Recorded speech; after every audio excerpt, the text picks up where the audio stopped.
few days ago, I took a trip to Ruifang. This time, I didn't follow the usual route to the bustling Jiufen. Instead, I bypassed it and headed straight to a place I had never visited before, the Gold Museum.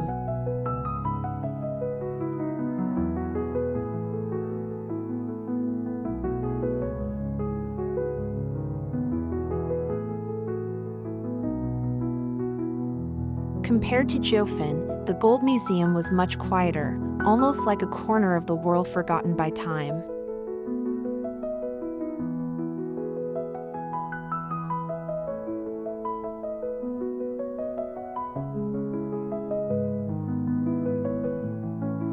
As I entered the park, I was greeted by nostalgic wooden buildings surrounded by layers of mountains.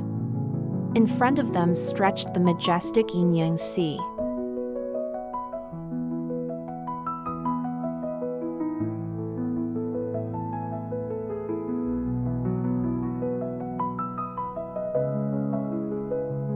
The scenery, nestled between mountain and sea, was truly breathtaking.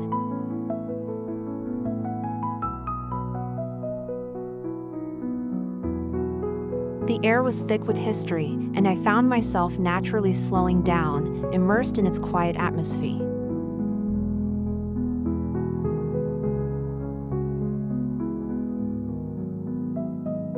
I visited several old Japanese-style houses and tried the famous miner's lunchbox.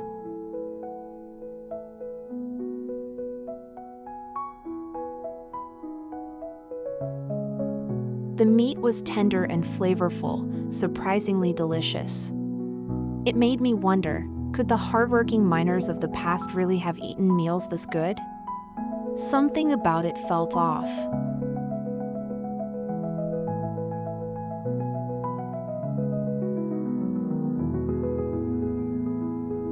Around me, many Korean tourists were enjoying the same lunchboxes, adding their own kimchi to the meal.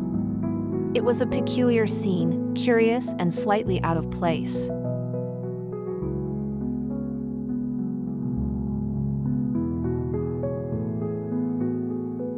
One exhibition area featured an old Japanese dormitory, once housing officials of the mining operation during the Japanese era.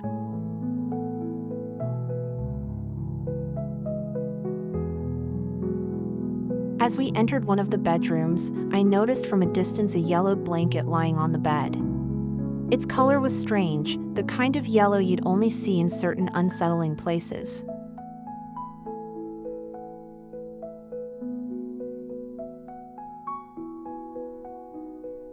My gut told me, this was not a room to linger in.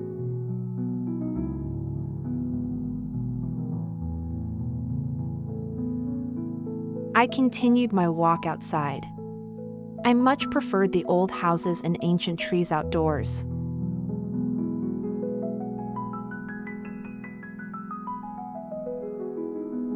Moss-covered stones beneath my feet, leafy canopies overhead, every corner seemed to be telling a story.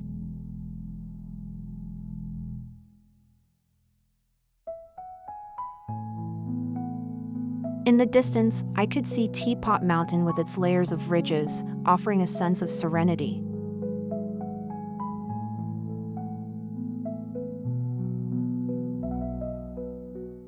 Turning in another direction, I caught sight of a Guangdong temple standing proudly among the hills.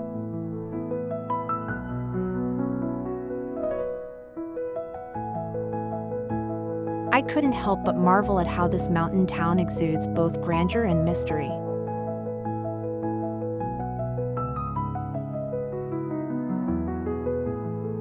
After returning home, I sent some photos to my sister.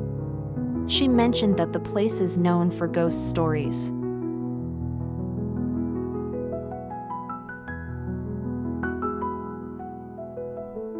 Half skeptical, I looked up the legends online, only to discover that behind those ghost tales lay heavy and heartbreaking truths.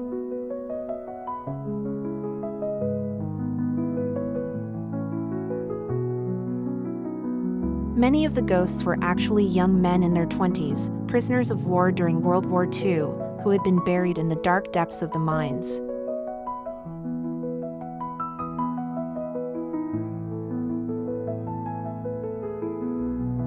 Reading their stories, I felt deeply saddened. As a mother myself, I could feel the silent cries of the families who had lost their sons.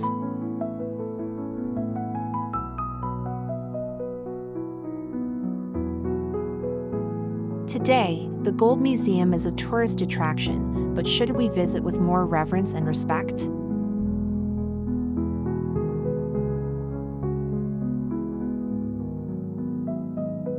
It is more than just a travel destination. It is a place of remembrance, a resting soul of the mountain town.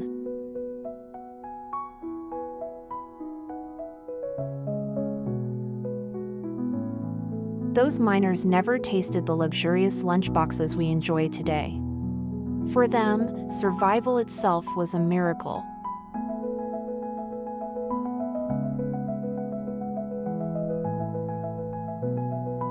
And for us, walking freely in the sunlight on this land, it's a gift we must not take for granted.